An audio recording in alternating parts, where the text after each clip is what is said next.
नमस्कार, आपण पाहतात रयत संवाद न्यूज चॅनल। श्री स्वामी समर्थ महाराजांच्या प्रकट दिनानिमित्त श्री स्वामी समर्थ मंदिरात विविध धार्मिक कार्यक्रमांचे आयोजन। चेअरमन महेश इंगळे यांची माहिती। नमस्कार, श्री स्वामी समर्थ। आपल्याला सर्वांना माहीतच आहे की लाखो भक्तांचं श्रद्धास्थान असलेलं श्री वटवृक्ष स्वामी समर्थांचं मंदिर आहे आणि या मंदिरामध्ये सालाबादप्रमाणे यंदाही मोठ्या उत्साहामध्ये श्री स्वामी समर्थांचा प्रकट दिन मोठ्या उत्साहात संपन्न होणार असून यासाठी देवस्थान समिती असेल, देवस्थानचे सेवेकरी असतील, हे नेहमीच प्रयत्नशील असतात आणि मुख्य दिवस म्हणजे स्वामी समर्थांचा प्रकट दिन 20 मार्च रोजी आहे आणि या दिवशी पहाटेची नित्यनेमाने होणारी काकड आरती होईल।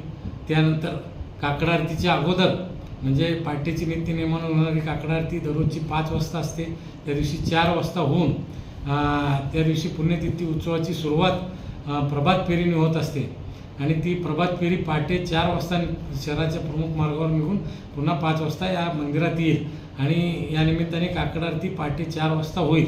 तसेच अगोदरच्या दिवशी पाडव्याचं म्हणजे चैत्र द्वितीयाला हा प्रकट दिन असतो आणि चैत्रामध्ये आपला जो हिंदू नववर्षाचा शुभारंभ देखील असतो आणि या पाडव्याच्या दिवशी सुट्टी, त्यानंतर प्रकट दिन, त्यानंतर शनिवारी रमजान ईदची सुट्टी आणि रविवार असे चारही दिवस भक्तांची गर्दी पाहता या 4 दिवसामध्ये मंदिर पहाटे 2 वाजता उघडेल आणि त्यानंतर रात्रीच्या 12 वाजेपर्यंत सर्व स्वामी भक्तांचं दर्शन सुलभ होण्यासाठी या ठिकाणी नित्यनेमाने जे अभिषेक आहेत ते अभिषेक देखील बंद ठेवून जे स्वामी भक्त अभिषेक करतील त्यांना तात्काळ श्रीफळ व खडीसाखर प्रसाद देण्यात येईल आणि त्यानंतर मुख्य 20 मार्चच्या या दिवशी जो स्वामींचा प्रकट दिनचा सोहळा आहे त्या दिवशी सकाळी 10 ते 12 या वेळेमध्ये देवस्थानच्या विश्वस्त उज्ज्वलताई सरदेशमुख यांच्या अधिपत्याखाली या ठिकाणी भजन गीत होईल, पाळणा होईल आणि त्यानंतर बरोबर 12 वाजता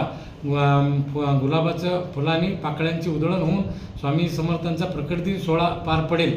त्यानंतर 12 ते 2 या वेळेमध्ये आलेल्या सर्व स्वामी भक्तांना देवस्थानच्या मैंदरी गाणगापूर रोडवरील भक्तनिवास येथील भोजन कक्ष हॉलमध्ये भोजन प्रसादाची सोय करण्यात आलेली आहे। तरी या दिवशी आणि इतर सुट्ट्यांच्या दिवशी मंदिर हे 2 वाजता उघडून रात्री 12 वाजता दर्शनासाठी खुले राहील। जवळजवळ 22 तास मंदिर दर्शनासाठी खुले राहील आणि या दिवशी फतेहसिंग चौकापर्यंत म्हणजे या ठिकाणी दर्शन रांगेची व्यवस्था करण्यात आलेली आहे। त्या ठिकाणी शामियाना उभारण्यात येऊन त्या ठिकाणी खाली मॅट घालण्यात येईल, उन्हाचा कुठलाही त्रास होणार नाही यासाठी ठिकठिकाणी पाण्याची सोय करण्यात येईल।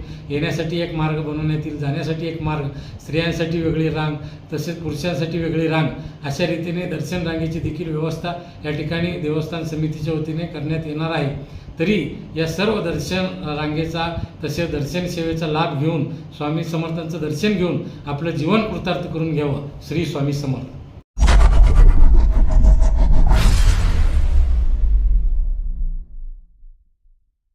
अशाच नवनवीन घडामोडींसाठी रयत संवाद न्यूज चॅनलला लाईक करा, शेअर करा आणि सबस्क्राईब करायला विसरू नका।